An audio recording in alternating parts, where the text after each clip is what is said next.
Warning. This podcast contains explicit sexual language and should only be listened to at work if you're looking for an excuse to connect with your HR representative. Additionally, all mentions of the word women include cis and trans women. If you are genderqueer, gender fluid, figuring it out, anything in between, and feel like this conversation is also important for you, you are welcome here. Will you open up with me? These pages, they can feed your innermost desires. Do you feel inspired? Are you getting what you need? Are you coming curiously? A secret safe with me.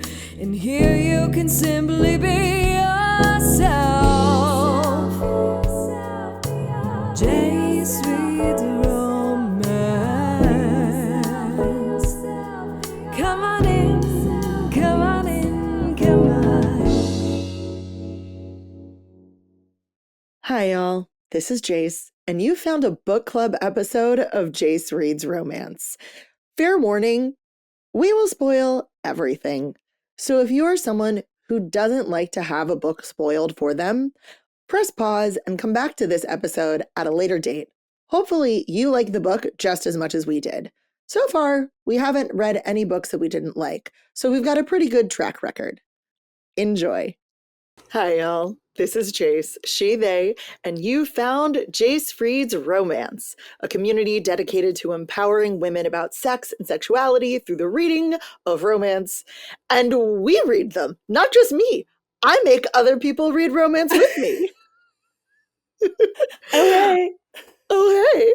And I have said this before in other book club episodes that honestly, this is the best way to get stuff off my TBR. So I am so grateful to our guest today for letting me strongly suggest this book. Would you like to introduce yourself before we introduce the book? Yes. My name is Betsy Tomczak, and I am the host of another podcast called Books with Betsy. And I interview a different reader every week. And the idea behind it is the tagline is whatever you read makes you a reader. And so the idea is like encouraging all types of reading lives. Like I talk to people all the time who are like, oh, I don't read the right kinds of books, or I don't read enough books, or I don't read, whatever. They don't feel like their reading counts. And so the idea is just, if you like books and you want to talk about them, then there's something to talk about. So that's really, you don't have to be, up on the latest prize lists or, deep into, the universe of whoever it is. You can read whatever you want and talk about it, and that's worth it. So yes. That's sort of the whole point. And I will say this is also off of my TBR, because when we met, yes, this I did not have to be coerced into anything. I am here on, like not by any coercion in any way whatsoever. But I was doing an author event at the last chapter. I was like, we were talking, and I said, I don't really read much romance, but I have that book at my house. So what do you think about that? And then you said, I haven't read it yet. Do you want to do a book club episode? And I was like, yes, sure, why not? And so this is timing. Yes, yeah. And this is definitely one of my TBR things, because I was like, I've got this big old book that I moved from one house to another, and I didn't read it. And I was like, you know what? Why not? Let's do it. So, yeah. Okay. So you probably have guessed from the title of this episode, but if you haven't actually read anything and you just hit play, thank you. Thank you so much. We read Phantasma by Kaylie Smith. This book was so popular about a year ago, I think, when it came. And I heard about it and I went, okay, cool, great, awesome, wonderful. And I never read it. I think I have the audiobook and the physical book because I thought I'm going to get to it one way. Yeah. Still had not. And we were talking about Phantasma, and you said that you had it. And I went, great, I need to read it.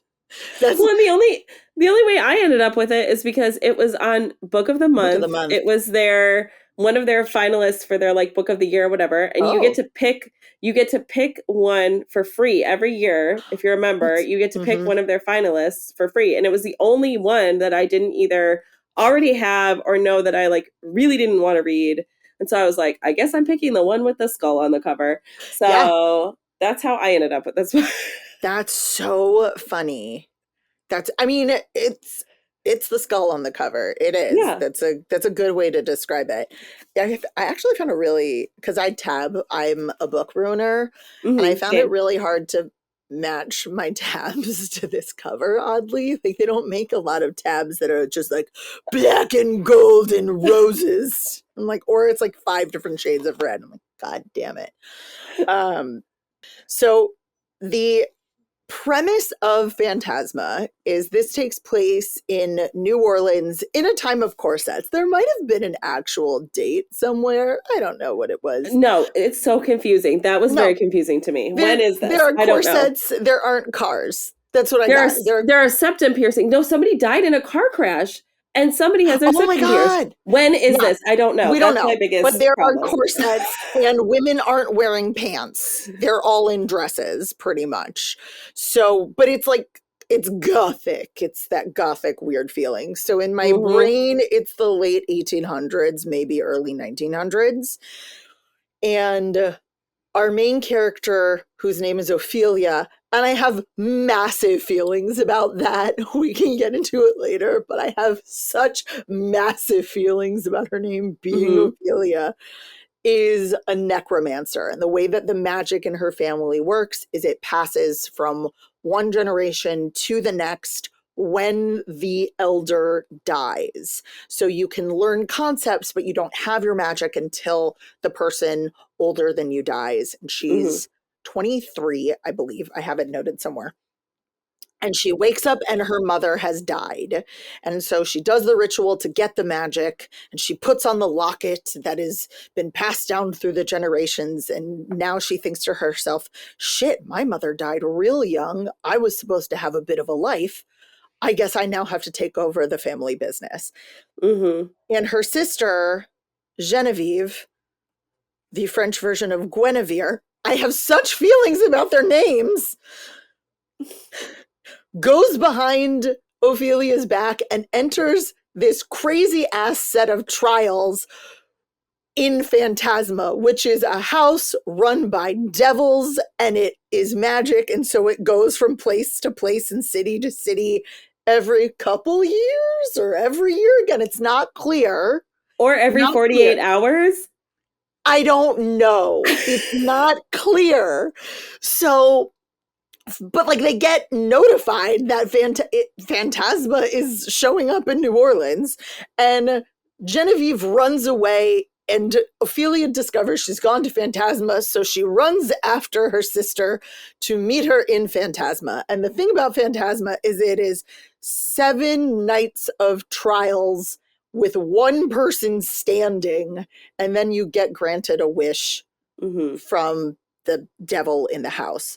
And you can either die or forfeit. Mm-hmm. And you can also like make deals with devils. And so the story Yeah. is basically Ophelia going through Phantasma because you're and trying to survive to level 7 where she'll be able to find her sister. That's the basic premise. Oh, and I suppose there's love. Like, it just I suppose she meets a ghost. He's kind of hot. Like, she's not supposed to fall in love. It's a big deal. But like, the premise is trials. Yeah. So if you liked Powerless, or what is it called? Powerless, or Serpent and the Kings of Night, or any of those trials kind of thing, welcome.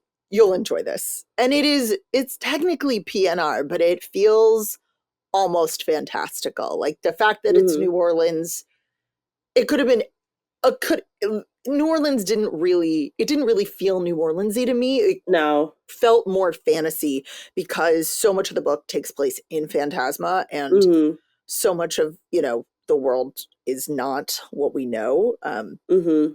that I almost would have liked it better if it were not set in New Orleans? I don't know.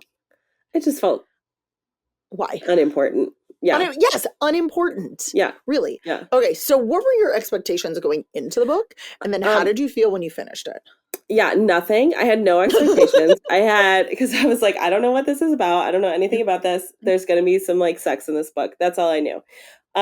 There's probably a ghost. Something weird is happening. I don't know. I Mhm.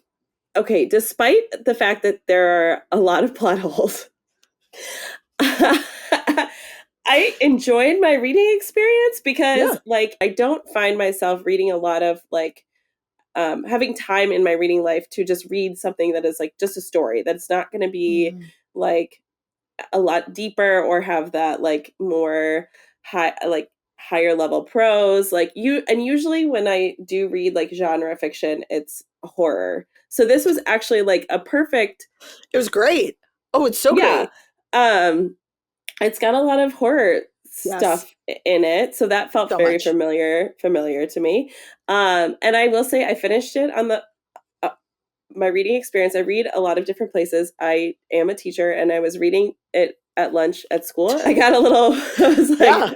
"This is not like the books I normally read at school." Eh. So, is anybody looking over my shoulder? I'm in my room alone. I think this is okay. But I finished it on the bus. I was like surprised. There's a twist at the Yeah. end. I don't know how spoilery we get on this. Oh, We're so talking. spoilers. Okay, We great. spoil Okay, everything. Everything. great. So there's a big twist at the end. That really made me go, "What?" Yeah. And I'm not 100% sure what happened in the end.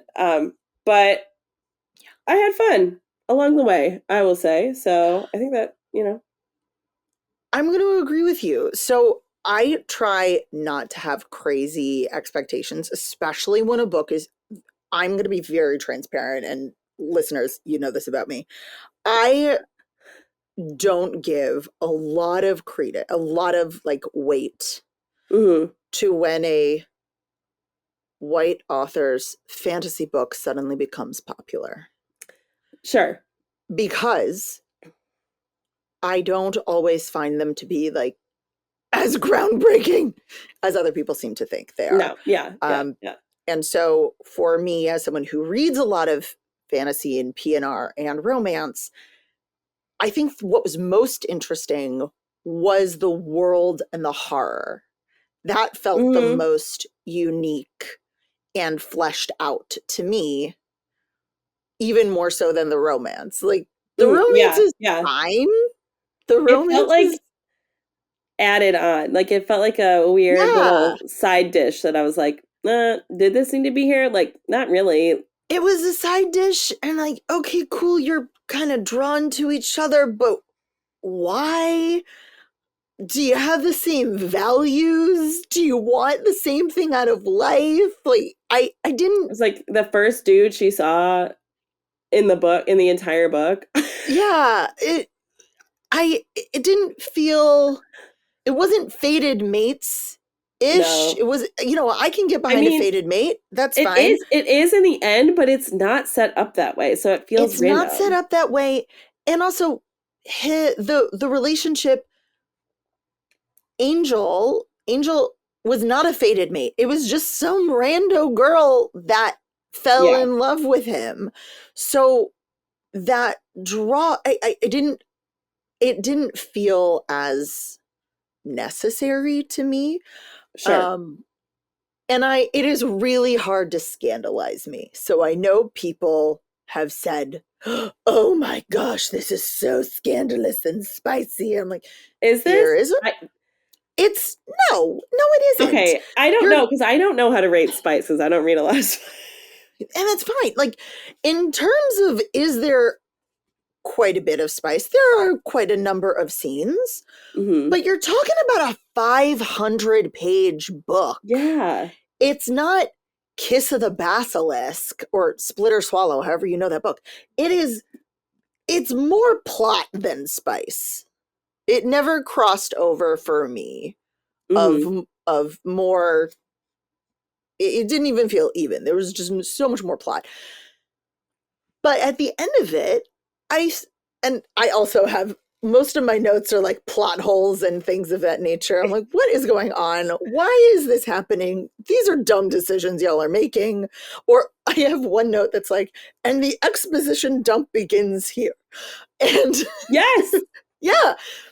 And so, but at the end of it, I went, you know what? I really did enjoy myself. So is it bad? No. Do I think it deserves no hype? Absolutely not. Do I think it deserved as much hype? Not necessarily. Yeah. Not necessarily that either. No. I think I just expect more from authors nowadays, even if you're white and straight and you don't feel like you can have a point of view character who is not white or not straight. You can have a side character. You can do your research. You can do sensitivity reading and all sorts of stuff. And so I really do judge nowadays, especially with P&R and fantasy and in fucking New Orleans, which is such a diverse city that you don't have anyone else like that. And there's so many opportunities. It's not like, because there are other contestants who are having relationships. All of the devils are screwing each other. Like everybody is, so it's like, there's many opportunities. Well, there's so much world building. There's so much world building with good P&R and fantasy that I have to make a note of everything. And I thought, honestly, in the trials, there are these like weird riddle things that you're given before each trial. I thought, number one, that the trials would last longer. And number two, that the riddles would matter. And so I noted every single time the riddle happened, and then the trial was over, and I went, you didn't even have to figure it out. I mean, the riddles were also like not that hard to figure out. No, they weren't. It wasn't like a Sphinx in any way, shape, or form. No. But it was just like a clue. It was a little bit of a clue. Were there any trials that really surprised you? Okay. Because like there's a lot of talk about how people die in Phantasma, right? And I was like, when are they going to die? Because I feel like, and then all of a sudden they're getting chopped by blades. I was like, whoa, okay, well they're dying now. Like this is happening dying now. Because like you don't see them die until, which, let's see, it's not level 3. I think it must be level 4. But like also we love a book that has like 50 superfluous pages in it that are just like just style choices. I love a superfluous page in a book.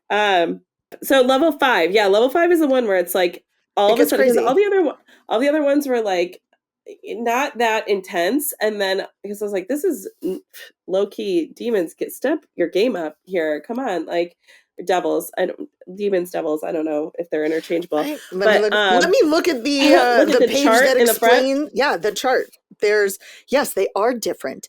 There are devils, and then demons are the offspring of a devil and another paranormal right. Yeah, somehow demons are less powerful. Look at them. I had to look it up all the time. So I was like, you're devils. Come up with something crazier.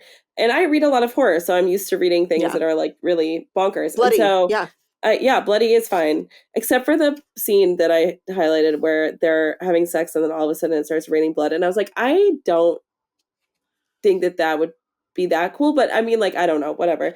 I guess it's like wet. I think like any fluid for lubrication, like I feel the same way about like sex in the rain or in a shower. Like it's not, but like water versus blood, but it's not real blood, and they know it. I know. Okay, fine. They know like, it. I guess. Is it weird? Like, absolutely. Is it weird? 100%. Did it shock everyone? Yes. Did I go, this was for effect rather than efficacy? Like, 100%. It was so random. It was just like, it's so, especially because so many of the haunts have been erased by, we should probably say what Ophelia's love interest, his name is Blackwell. Oh, Blackwell. Okay, whatever. So how she meets, we should probably say, like, she meets Blackwell. He's a phantom, which is a kind of ghost that is sometimes corporeal and sometimes semi-corporeal. Not, and has magical powers. It's fine. And she makes a bargain with him for him to help her through the trials and she's going to help him find a heart and a Some key stuff. so he can escape Phantasma because he's Yeah. trapped there. Yeah. And then they bone. Yeah, basically. That's And then pretty it much gets it. really, really confusing in the last 20 pages. But Yeah, it was a choice. Let's go with it was a choice. But the trial, so the fifth trial is where they Yeah. like all of a sudden they're in this room and they're all chained I couldn't figure to out the chains. me neither. Like, But are they like in my chained brain, differently? Yeah, in they've my got brain, they all have collars a chain around their neck with like chains on one forward, end, so they but can on to the only side, I move. thought. But But I then thought it all of was a sudden also they're the moving different side. directions. I don't know. And what are Plot and there holes. are levers.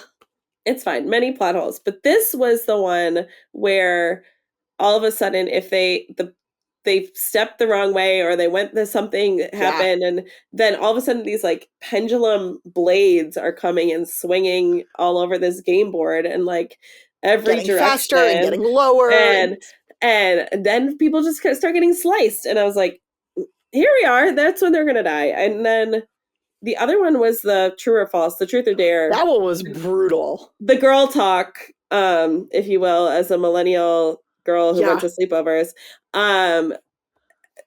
trial was like all of a sudden it's like these it's so crazy.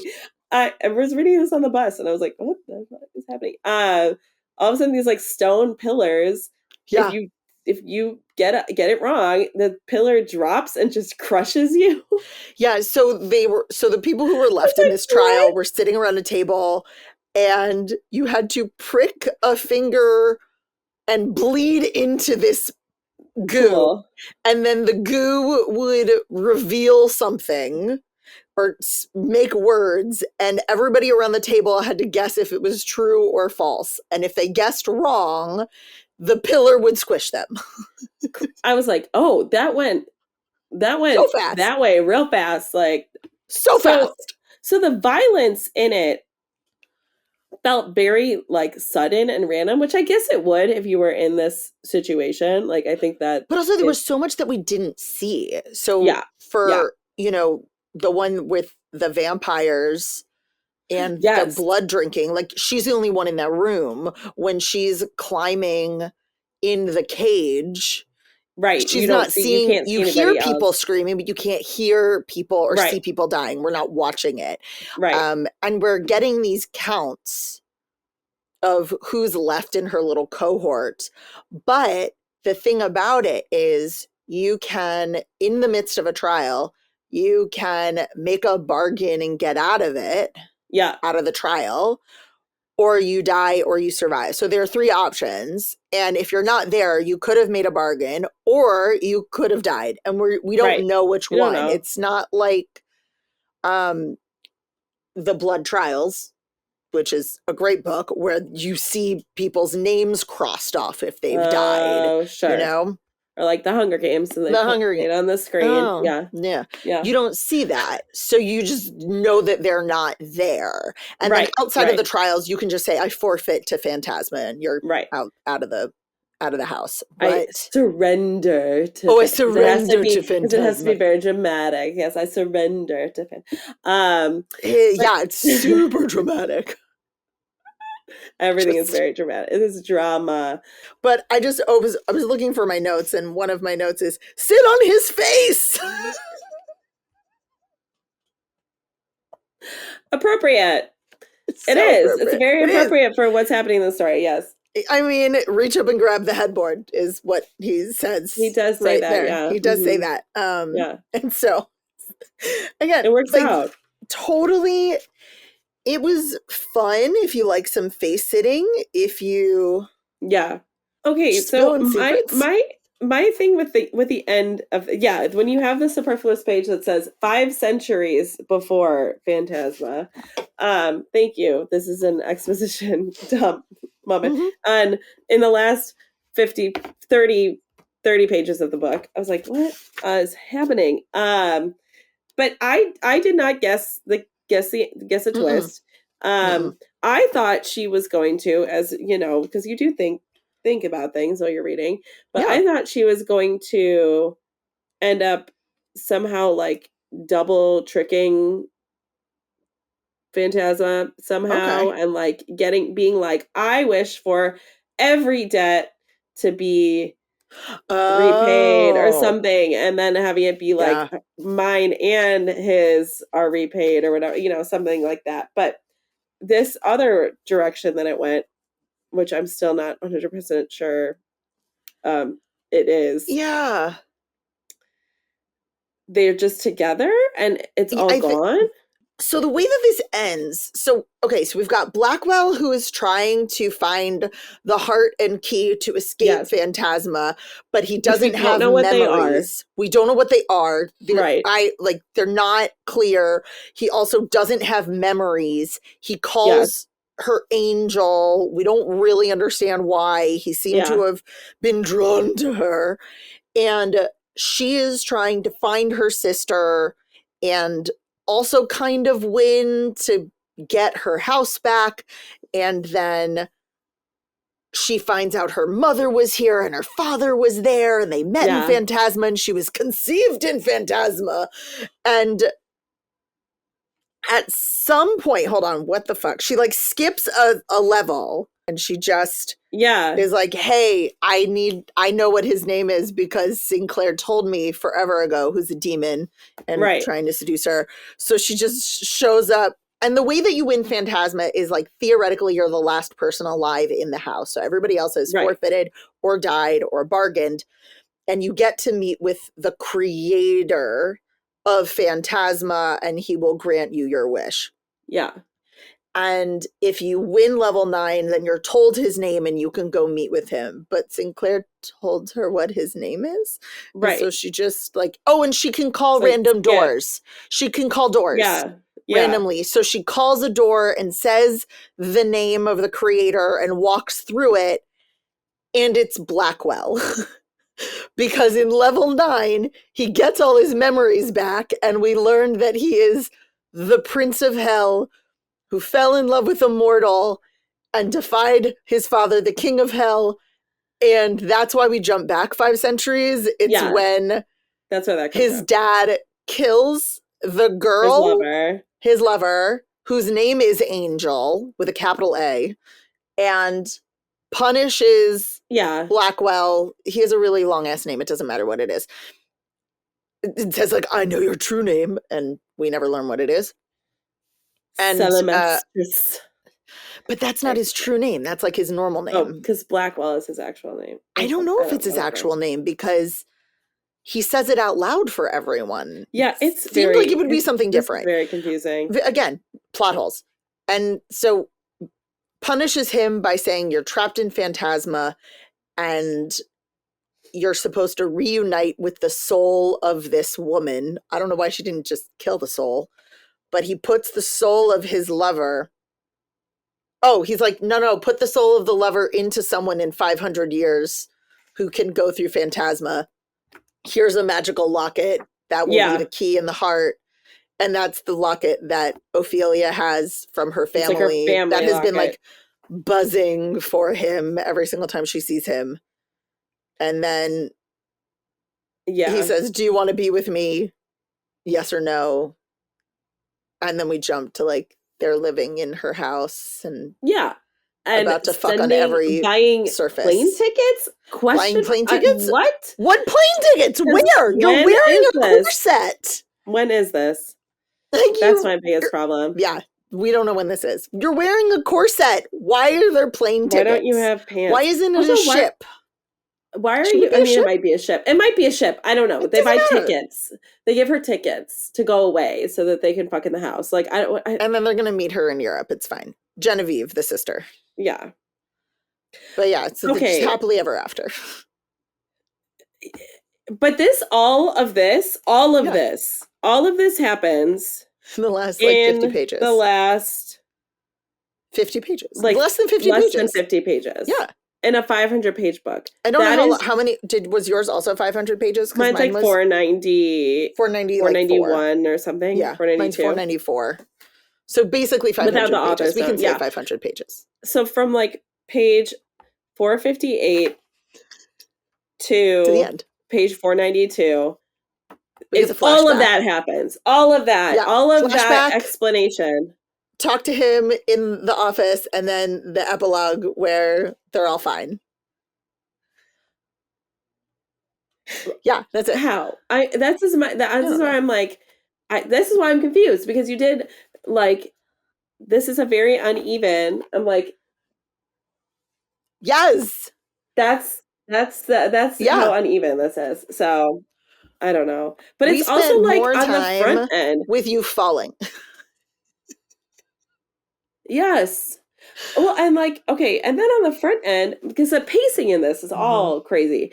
And like the front end, there's like 10 pages of being like, my life is falling apart. I need to go into this devil house. Why? I'm not really sure. Do we give a shit about your to sister? save Not my really, because sister. I don't know her. Like your house, why is your house important, and what is going on with the bank is trying to seize it? Like, you didn't try anything else? There's We so didn't much try family any drama. other solutions? No. But like, it's My not sister well lied to me. She developed. hid So things like, from me. She's going to Phantasma. I need to save her. But you can't even be with her. Like, that was the thing. Like, she can't even, no. you're not saving her. You're going into Phantasma and hoping in 5 to 7 days you can see her again. And you don't Okay. even really, I mean, she knows that she's there, but like, it's Yes. whatever. It's like, that was the pacing is all wacky, and you don't get any sex until 200 pages in. Which is why it doesn't feel like super It feels spicy. random. Yeah. Oh, it's so random. It's so random. Like, there are so many better places to like fuck than where they fool around and where they fuck. Yeah. It, which is always astounds me when you're like, I have an entire room with a bed to myself. Do you know where I'm gonna show him my tits first? In a weird cobweb closet. infested hallway. Yeah, like this is the. I remember reading a historical romance, and these two characters get married. It is their wedding night. And it's awkward as fuck because they ended up like it's a weird marriage of convenience, even though they both have a crush on each other. And do they fuck in their bedroom as man and wife? No, he's hiding from her in a closet. And she finds him there. And that's where they fuck for the first time. And I'm like, friends, this is not where you lose your virginity standing upright in a broom closet No. when you have a bed upstairs. Yeah. Yeah, I mean, they're on the hunt for the stuff, for the heart and the key, and can you be more, not arbitrary, but like vague about what you're looking for. But it's a locket. But why? How in do we the know end, that? yeah, it's a locket. Yeah, it's a locket. The heart-shaped it's locket. Not a heart or a key. Actually, is it not heart-shaped? Well, it's her beating heart inside of a locket, because when she takes it off. Because when she takes it off, her heartbeat slows. This is the thing this is what I get really frustrated about with like fantasy genre. Like, a lot of times there's too much happening. Like, you could have written a really, really good, great, amazing book. You have some great ideas, and you tried to cram like 8,000 ideas into this space where you probably could have done like 10 or 12 really well thought out, like there could have been like really well developed concepts in here. Yeah. It has so much potential, but it's like you're just trying to cram too much in it. It's like it just doesn't work. I also wish, in addition to the beautiful, wonderful chart of paranormal beings, she'd had a what are the circles of hell? Because that's apparently what the trials are based on. I don't know what they are. Also, whose circles of hell? Are they Dante's? Are they biblical? Are they like, who are we going on? And so each time, at first I thought, I literally thought, because of how the chapters are titled, are the seven deadly sins? Yes, and legitimate question. Actually, Sephi, you might know the answer. are the 7 circles of hell the same thing as the 7 deadly sins? I don't know. Yes. Me neither. Yes. Oh, they Oh. are? Yeah. Okay. Yeah. Well, How the fuck on am I that one. supposed There to we know go. that? Like, I don't know. And I don't know what the levels are, but I wish that I wish that she'd put that in there. Cause I did think, I'm like, aren't these the 7 deadly sins? Like, is there an order? I don't get it. I also didn't always feel like the trial aligned with the sin. No. Yes, agree. It did not. Yeah. There were some random things that I was like, huh? Also, Some random thing. Well, fraud. I guess lying. The lying. Yeah. But there were just ways that I went, really? Also, she was petty. One of the reasons she has this stupid ass agreement with Blackwell is so that he can help her in the trials. And she gets petty and doesn't summon him in these trials. And then shit goes wrong. And you're like, girl, stop being petty. You have it's almost like hiring someone to do a job and you're paying them and then you don't have them do the job. Yeah. Why? Yeah. No, and it ties into, and this is one of the reasons why I don't read a lot of romance, because this pisses me off so much when it's like, I'm going to come up with some reason why you're both just going to be all of a sudden dicks to each other, but you also still love each other. But you're like, no, I am self-righteously separating myself from you. And I'm like,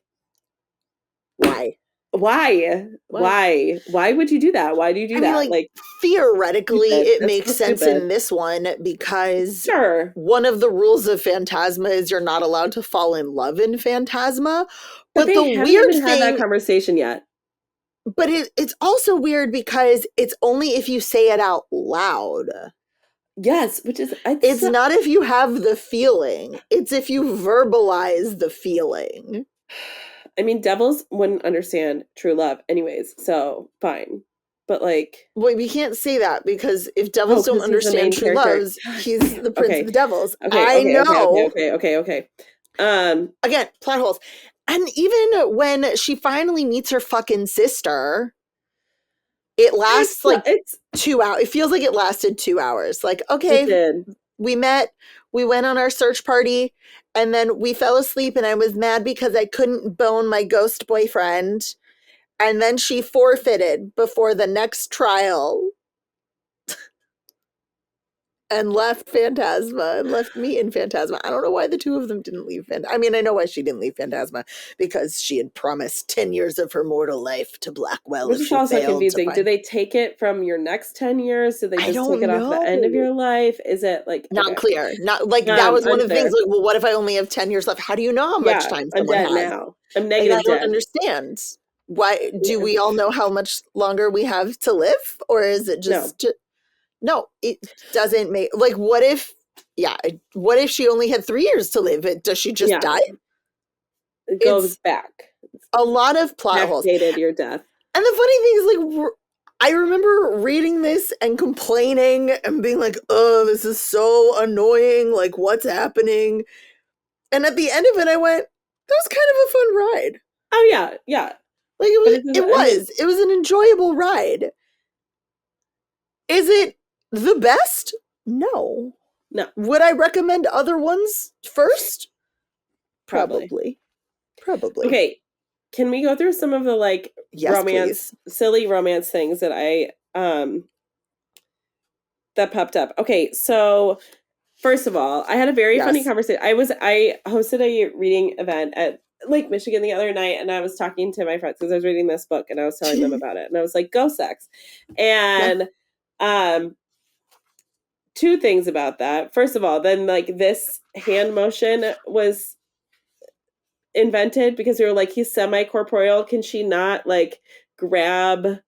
Is she just going through the dick? Like, is it like, is she just going through the dick? She just can't grab it. But there's a note, there's like, okay, and maybe this is a romance thing, but I'm also like, I'm very practical when it comes to, I don't know. Dick size? Yes. And so the idea that she says it was Oh, so big oh, she couldn't get her hand around it, mm-mm. and I was No, like, thank you. Oh no, I have that highlighted as like a fuck you. I hate that so much. Her hand, I have the quote. Her hand too small to encircle it fully. And I just went, nah, nah. and I mean, like, Anytime I see that. Mm-mm. no, like you want nothing to do with that. And then you're like, it's so long, it's like up into my kidneys or something, like that just seems unpleasant. But like the Mhm. the idea, but then we were talking about like, well, can she not get her hand around it because he's a ghost, and that's why she. That is such a better So explanation. I wish. I wish that that's were not what what it is. it's not what it is, but I wish it were. Like I'm in my brain, it's gonna be that from now Because on. also, lest we forget, he's not actually a ghost. He's not a phantom. He's a He's not devil. a phantom. He's actually a devil. And he just looks like like he's just like the color white, No, he has white or hair. he's White, like super see-through or white silver something. I don't hair. know. That's his devil's mark, is the I'm white just hair, imagining like silver Casper hair. vibes. Also, the clothes. I don't really understand.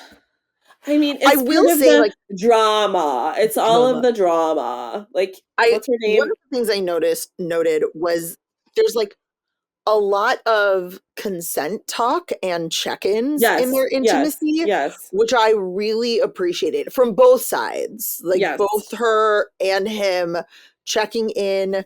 There's a moment when she has a crazy ass intrusive thought while he's Yeah, going down on her, and he like feels that she's no longer present, and he's like, right. what's going on? I'm stopping right now. Which I like that he's that present with her and like cares enough to be like, whoa, I don't know if she's into this. And Yeah. even Sinclair, the devil who's trying to fuck with her, Yes. says when they make out, like, you say stop, I stop. And he does. And he does 100%. 100%. So I have like good check-in. Oh, we need to sober you up before there's any more kissing. Yes, yeah. Because she drinks liquor for the first He time gets ever her as a really 20-something-year-old drunk. in New Orleans? No, Question mark? she was like, I've had absinthe Oh, once. that's right. Once. Yes, Once I once. tried it and I hated it because I'm Oh yeah. perfect. Also, I've Well, never had because an absinthe. orgasm before. Oh yes. Well, that honestly though is believable. No, That's blue. a I man mean, has never given me an orgasm. Believable. yes. I've never given myself one. Yeah, you Less have. believable. Less believable. You're 23. My guess was that Gabriel White I'm 23. was Blackwell, and that was gonna get awkward real Oh. fast. That was my guess. Yeah, but then it was 'Cause her I dad. thought, But that's yeah, yeah. no, Gabriel is her dad. That would be really some That'd be like weird really awkward. I was back like, oh God, back to please the no. future stuff here. Yeah. And First. I'm not, and we haven't even touched upon this, but Kaylie Smith wrote this in Ophelia. We haven't even talked about that terrible name, but Ophelia has OCD, and Yes. Kaylie Smith has it. And she talks about how this is certainly not everyone's experience with OCD, but it is some people's. And Mm-hmm. she wanted to write this side of OCD, the really intrusive, like the intrusive thoughts that she has and the compulsions she has are a huge thing in this story and in her Yes. existence in life. And I appreciated that representation. Um, and I should like let good job. And I like that we're getting people telling their own stories and also acknowledging that experiences are not monoliths. Like not every person with Yes. OCD Yeah. is the same. Not every queer person is the same. Hell, not every straight person is the same.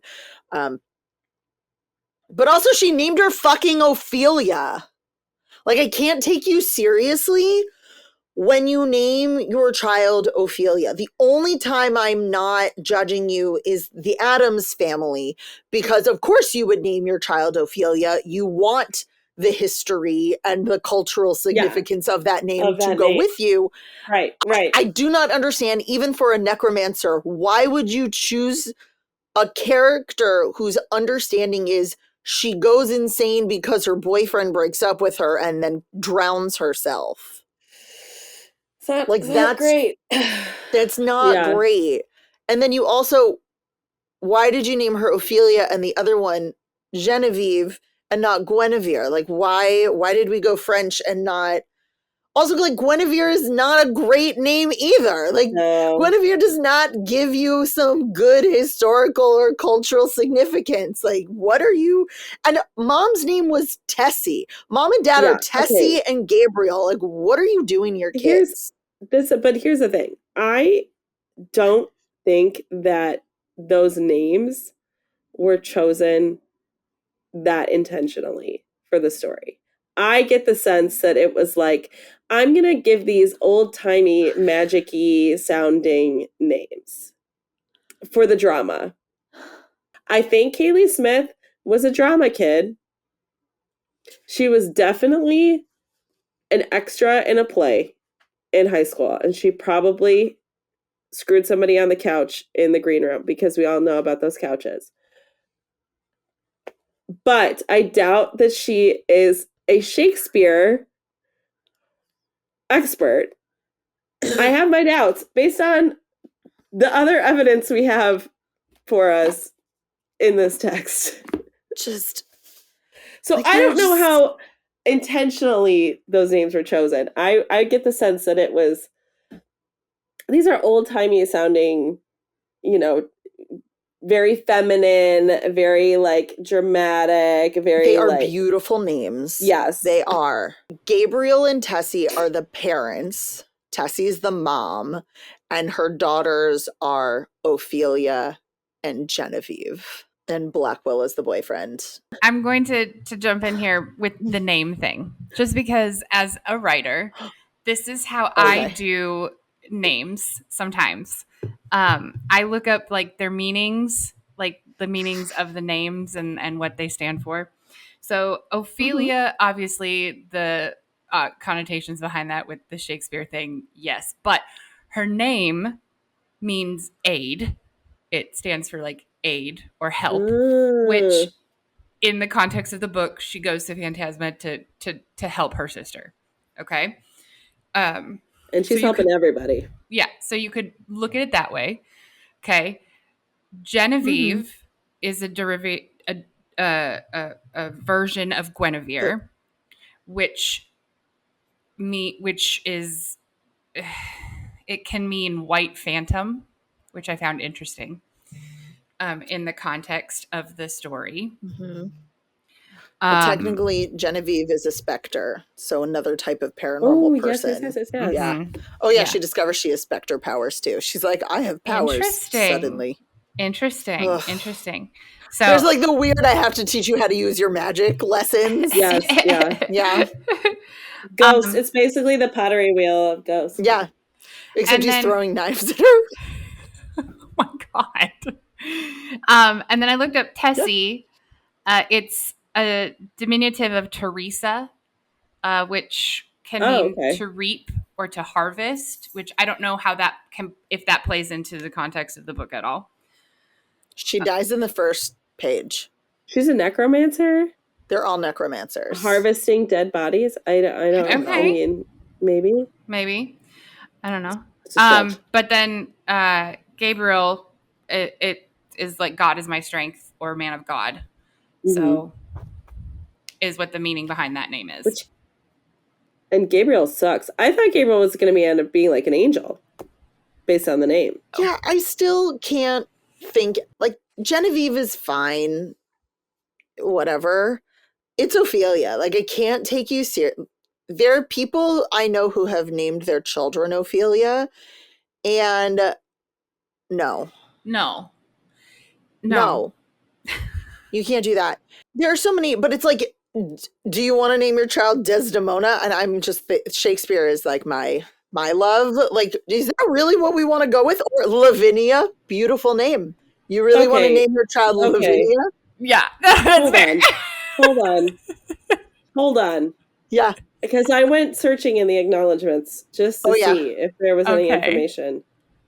To the real Ophelia, You are the goodest, fluffiest, prettiest girl in the whole world. Mm-hmm.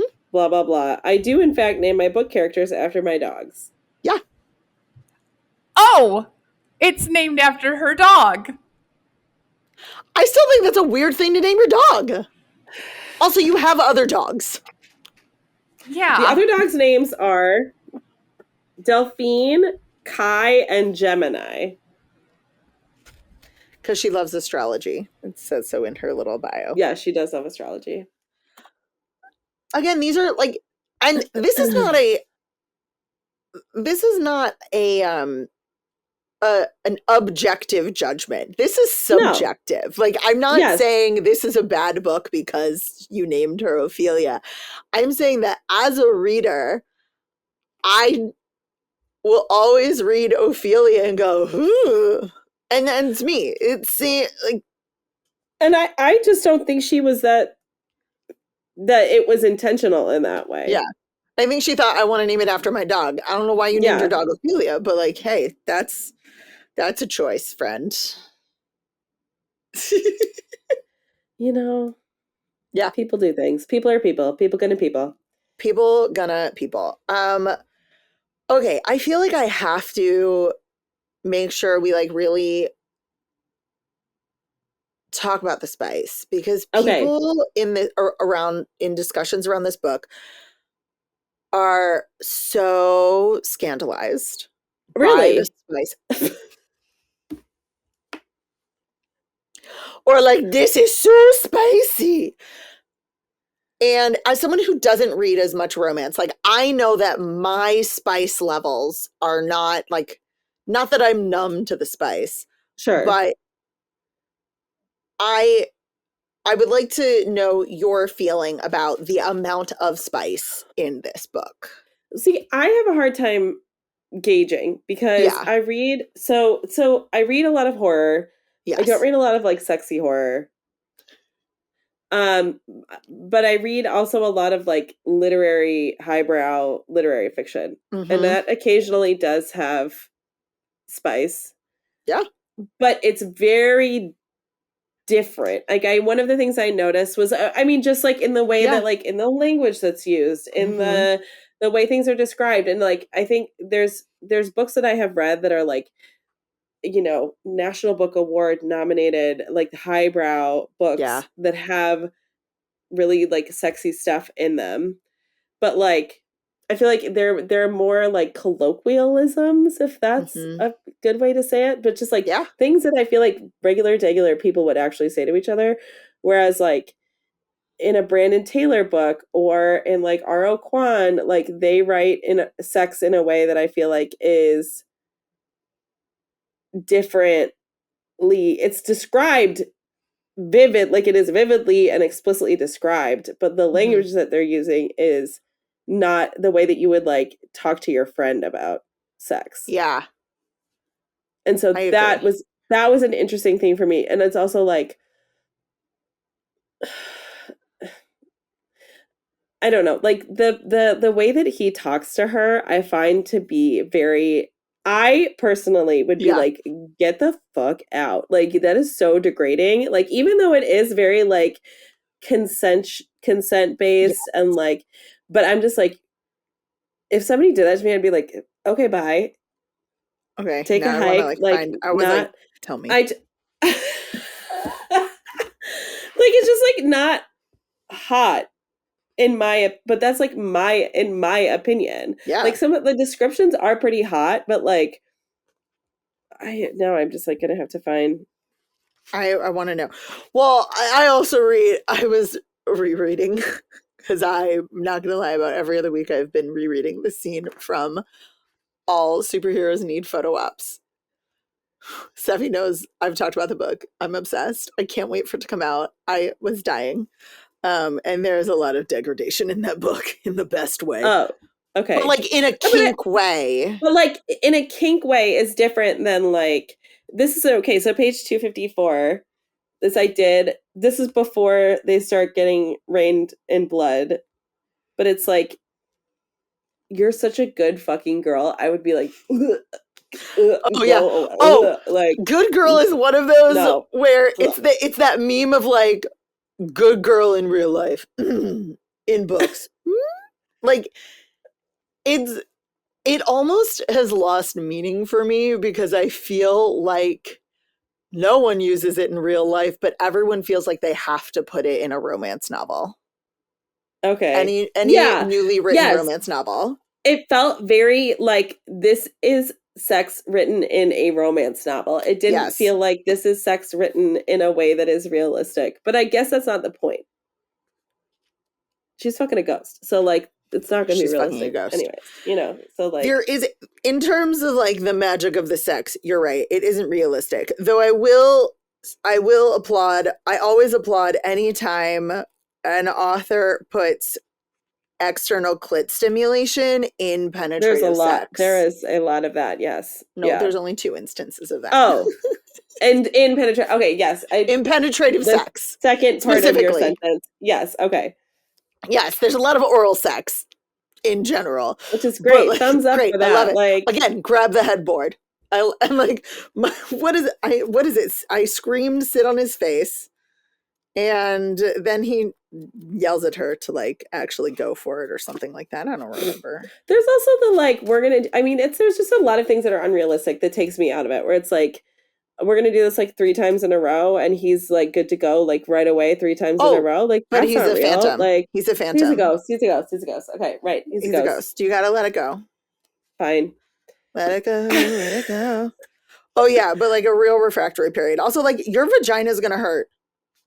Like you need lube. There's no lube in this. No, she's like so wet all the time. All the time, dripping onto the floor. I was like, okay, that's aggressive. Oh yeah, he said, "Oh, maybe stop you holding should get back that checked out." I don't know. I don't know. I'm reading another book, Adib Karam. So great. He writes such like realistic sex, and I love him for it. So in this case, the main character is like one of the point of view characters is going to Italy, and he's like, I'm gonna fuck my way through Italy because I'm dealing with this breakup, and his luggage gets lost, and he's like, well, I have to wait for my luggage to come back because it's got all my lube and condoms and my like enema bulb for prepping. And I was like, yes, thank you, like good job. Like, let's talk about this. I mean, none of this is based in reality, so like I think that is it comes with the territory, right? I think it would take you out of the fantasy, out of the drama, out of that if any of that was like realistic. So it's so funny because in the discussion of it, I feel like this is a book that is easily ripped apart because there are so many things that don't make sense. There's so many inconsistencies. There's so many things that could be done better. But the experience of reading this book, it pulled me along. I was fully engaged in the story, whether or not I was rooting for whatever was happening to happen or annoyed as fuck at whatever was happening. And at the end of it, I went, okay, cool. Like that was enjoyable. I was entertained for 500 pages. Yes. But I think that Trial of the Sun Queen is better. Like if you want trials, like go read Trial of the Sun Queen. Way better. Technically less spice, but you know what? They get there. They get there in the series. What are your final thoughts? If you're looking for something that's going to take you out of, like, I think about people who are like, I read to escape, right? Like, I mean, you're escaping into a world of horrors, but it's not like that bad. And I think my threshold for scary, creepy things is very, very high too. So this for anybody who's this didn't even bother me. No. And like it's got some good like world building. I think it's fun. It's not like this is not going to make like a great books of my life, but it was a good time. It was a good time. I think that is true. And so, especially because this book has been so hyped up, the best thing that you can do is go into it with like level 3 No expectations. Yeah. This is just going to be like your average ride. Yes. And I think that is probably exactly how you should approach this, because there are going to be things that might not be for you. This is not an everybody will enjoy this book. No. Like, this is not everyone can find something they love within this book. No, it's not that. No. There are very few books that are truly that. So there are so few of them, and I'm glad, because books should be, because that's boring. Honestly, those books are kind of boring and bland, and no, thank you. Yep. But yep. I'm not. There are books that I've read, and I'm like, I want my life. I want those hours back. This was not one of them. This was fine. No, not at all. Yeah. Okay. I don't need those hours back. Yeah. No, I don't need those hours back. I'm glad that I did it. And now I can fall asleep listening to the audiobook, because I know what happens. It's fine. Yeah. The audiobook can go on my like bedtime rotation. Classic. Okay. As we wind down, this is where I think we kind of fucked you, and I'm sorry. Typically, we have 5 questions that we ask brand new guests. And I know we didn't send you an outline, because every book club outline is like, talk about the book. Jace decides where we go when we go there. Ask me anything. The 5 questions are at the bottom, and Steffi, I'm going to forget them. But the first one is, what is your favorite romance book? This one? No. I'm just kidding. Hold on. Let me look at my bookshelf for 2 seconds.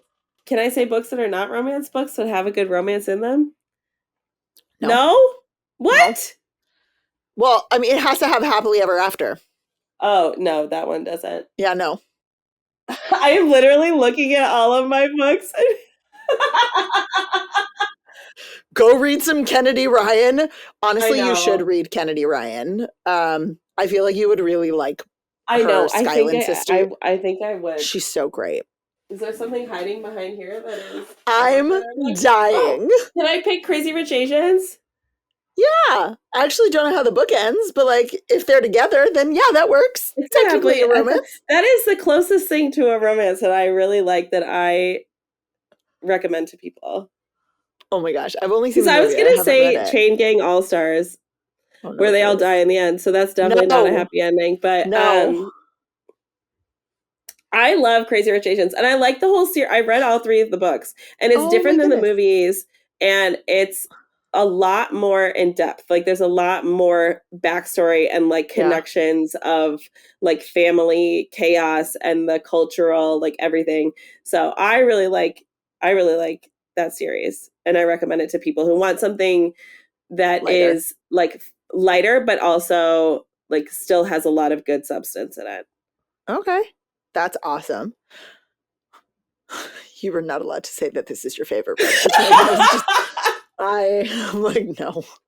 I was like, what have I read? I liked, no, I did like, okay, I did like, oh shit, what's it called? I don't even remember what it's called. The book where it's a woman who writes like Hallmark, like Lifetime movies, and she like falls in love with a movie star who's filming at her house. There are so many. Oh my God. Right? I know. I'm just like describing every book. I'm so sorry. I read it last year.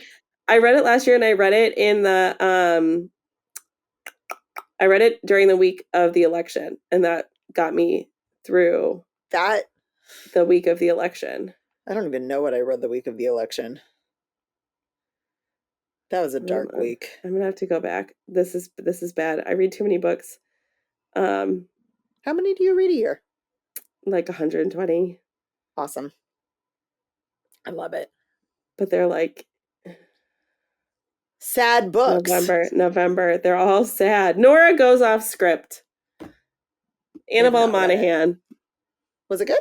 That was a fun one. Yeah, it was good. It came in from the library. Like, one of my friends recommended it to me as a book to read since I don't really read romance books. She was like, this is a fun one because it kind of like makes fun of it. It's like kind of making fun of itself, but it was cute. It was one of those situations where he ghosted her and it was like the reason why he ghosted her was really stupid. But like that. You should read Butcher and Blackbird because it has so many horror instances to it.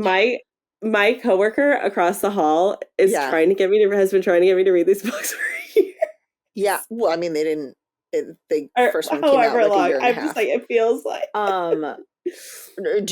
Okay, so this is the second question. The second question is how do you prefer to read? All the way. Well, print mostly, ebook, audio. I'm not a very good for how many podcasts I listen to and being a podcaster. I'm not a good auditory processor. And so it's hard for me to read fiction on audio. I mostly read nonfiction on audio. I like print. I like a paperback. I like to ruin my books. I take the book cover, the slip covers off of the books because I hate that. I hate hardcovers and dust jackets. Yeah, dust jackets. Every single time I see a naked hardcover, I love it. Yeah, like, give me a naked hardcover.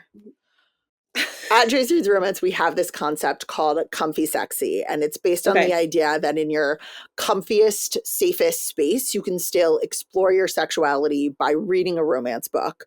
Sure. What does the phrase comfy sexy evoke for you? Like a sexy pair of sweatpants. Like love that's it. Yes. I'm thinking like a really cute two-piece set that is. You're matching your sweat set. Oh, I love it. What color would it be? I don't know, like a pastel. That's what I imagine when I hear comfy sexy. Would I wear that? Probably not. But like, is that what I imagine? But that's what you envision. That would be your Pinterest board. Comfy sexy. It's just like cute sweat sets. Yeah. Oh, I love it. Mostly because I wear this. Yeah. Are you wearing underwear under there? Nobody knows. Nobody knows. What's under the sweatshirt? No one knows. Yeah. You can't tell. Nothing. I love it. It's funny because I think sweatpants are so sexy, but I don't understand gray sweatpants. Like anytime there's like people are obsessed with gray sweatpants, and I think to myself, but then he's lazy and doesn't realize that there are better colors. And I know we've talked about it, Seffi. It's because gray sweatpants apparently show off the penis the best. I don't know. Really? Apparently, like a heathered gray sweatpants just show off the outline of a penis the best. I like how you're like, tell me more, please. This is so funny. What am I buying my partner for? Just, if you're free balling in a pair of sweatpants, apparently gray is the best for showing off a schlong. That's fair.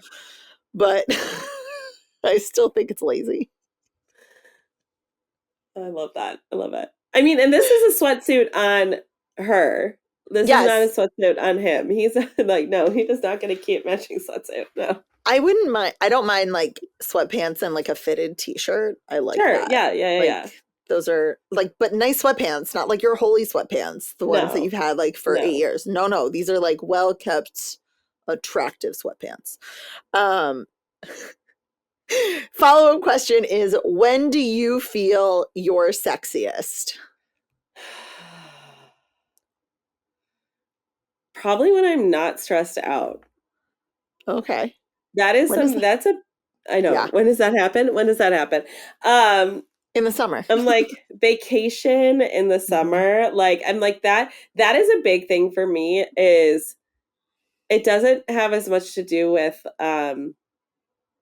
like the environment. It's not like the candles. It's not like the, fire hazard, whatever. I mean, I burn a million candles in my house, but it's like, it's not any of that. It's much more about like, is my mood, am I in any kind of mood to feel anything positive, or am I in like, am I in full stress mode? So like that definitely is a big part of it for me, is like, what is my headspace right now? Because it could be like all set up, everything could be like very romantic, it's like whatever, and I'll be like, I don't want anything to do with this.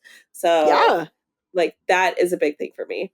So I think people like overestimate like post-wedding sex, Like there's so like a huge tired. statistic about like people not having sex on their wedding night because friends, like who's been thinking about sexy times when you're trying to have the biggest party you've ever orchestrated and keep every family member and friend you've ever met happy and No. satisfied and not that drunk? Like you can't. Truly. Okay, the last question is, if there's one thing that you can tell women about sex and sexuality, you might call this your soapbox thing. What would it be? I come from a background, and I also will say, like, I'm coming from a background of, I feel like I've heard you all talk about this before, and maybe, Sephi, it was you but I come from like, my mom was a professor at Wheaton College. I grew up in the evangelical Christian scary town. Like, there's a lot around that I think is very harmful, obviously. Like, that's generally, if anybody's if you've made it this far, you know that's a bad time. But like I think that one of the things is that it's not like, and this I appreciate about a lot of romance and why like the way that he talks to her in this book was irritating, because I'm like, it's not about serving, like it's not about serving the other person necessarily in a way that it's like, I feel like women are especially always like, you are here as an object of fulfilling my need, right? And I think especially in like that's very much the case in like Christian, like the evangelical Christian community of like, even in Catholic, it's like, you're here to make babies, like you're here to do, like, this is for a purpose other than what you want it to be.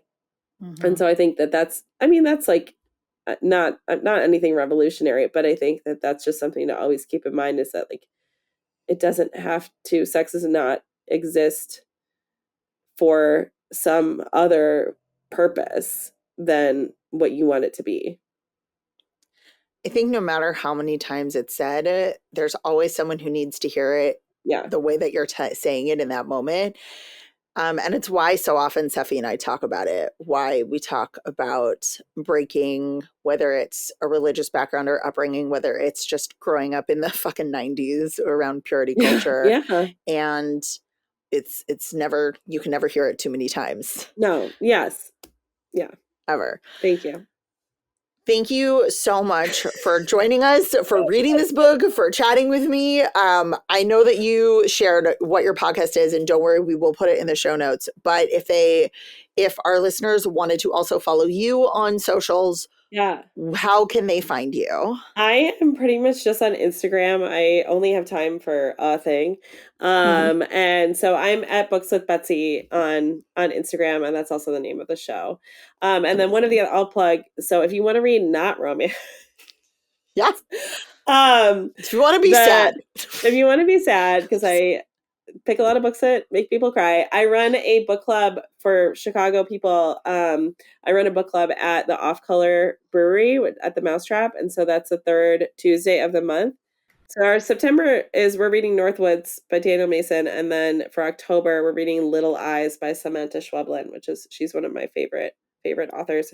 She has a new book coming out in September too, but more weird, more challenging, but there's a lot to talk about, and people who come are like, wow, I would have picked up this book, but I'm so glad I read it. So if you want to stretch your reading muscles a little bit, if you don't only read romance and you're in Chicago, check out Betsy's book club. Thank you so much.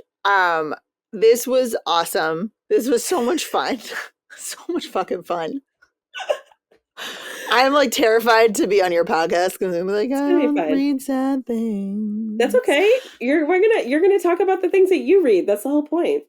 So you're gonna talk about romance. I'm gonna talk about romance. I'm gonna scandalize your listeners. Nah. I've had people who talk about romance before. Yeah, that'd be good. I don't think people are gonna talk about romance the way that I talk about romance. That's okay. Let's do it. That's fine. All right. Well, follow along on our socials, both Betsy's and mine, for when I get on her docket sometime in the fall. We'll figure it out. My brain just ended, so we're just going to say bye. Thank you. Jace Reads Romance is a 3 Paws Productions podcast. Produced by Seffi, edited by Michael Achenbach. Our theme song is written and performed by Diana Weishauer. For show notes and more, head to www.jacereadsromance.com. That's JAYCE Reads Romance. Follow us on socials at Jace Reads Romance everywhere. For more exclusive content, visit us on Substack, where you'll find extended episodes, bonus episodes, and more. Have a question, story, or a book recommendation you know I'll love? Email Jace at jacereadsromance.com or call and leave a voicemail at 661-JACE-RR. That's 661-529-2377. Remember to rate, review, and subscribe wherever you're listening to this podcast. And as always, this is Jace, holding space for you.